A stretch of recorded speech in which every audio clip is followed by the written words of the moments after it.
He took out his handkerchief and flicked at an otoscope before closing the doors carefully. "Well, what do you think of it all?"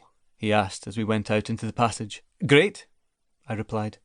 "You've got just about everything you need here. I'm really impressed." He seemed to swell visibly. The thin cheeks flushed and he hummed softly to himself.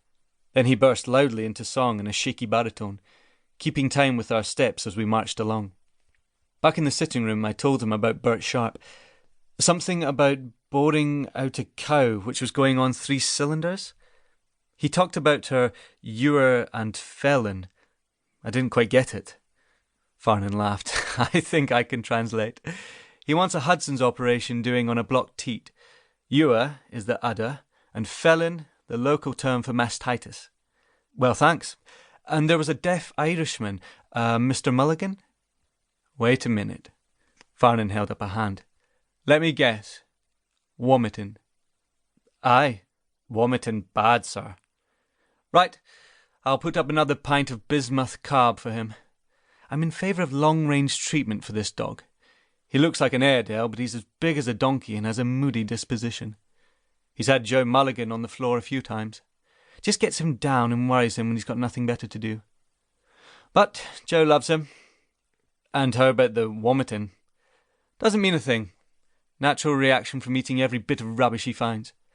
Well, we'd better get out to Sharp's, and there are 1 or 2 other visits. How about coming with me and I'll show you a bit of the district?" Outside the house, Farnon motioned me towards a battered Hillman, and as I moved round to the passenger side, I shot a startled glance at the treadless tyres, the rusty bodywork, the almost opaque windscreen with its network of fine cracks. What I didn't notice was that the passenger seat was not fixed to the floor, but stood freely on its sledge-like runners. I dropped into it and went over backwards, finishing with my head on the rear seat and my feet against the roof. Farnon helped me up, apologising with great charm, and we set off. Once clear of the marketplace, the road dipped quite suddenly and we could see all of the dales stretching away from us in the evening sunshine. The outlines of the great hills were softened in the gentle light, and a broken streak of silver showed where the Darrow wandered on the valley floor. Farnon was an unorthodox driver. Apparently captivated by the scene, he drove slowly down the hill, elbows resting on the wheel, his chin cupped in his hands.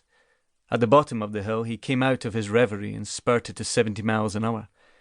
The old car rocked crazily along the narrow road, and my movable seat slew from side to side as I jammed my feet against the floorboards.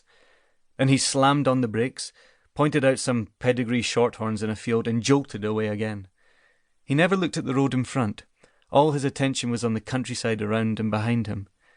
It was that last bit that worried me, because he spent a lot of time driving fast and looking over his shoulder at the same time.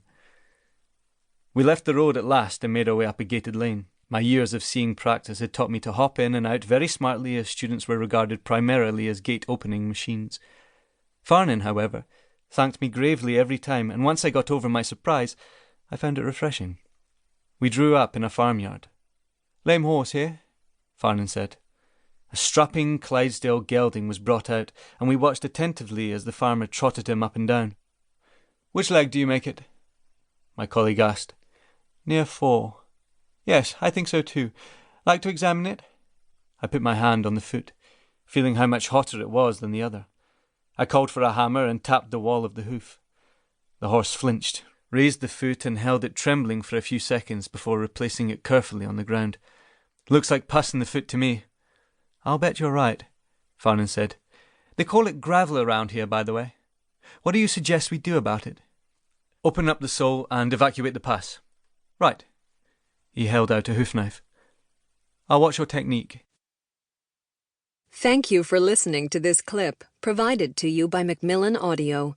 To hear more, look for this title wherever audiobooks are sold.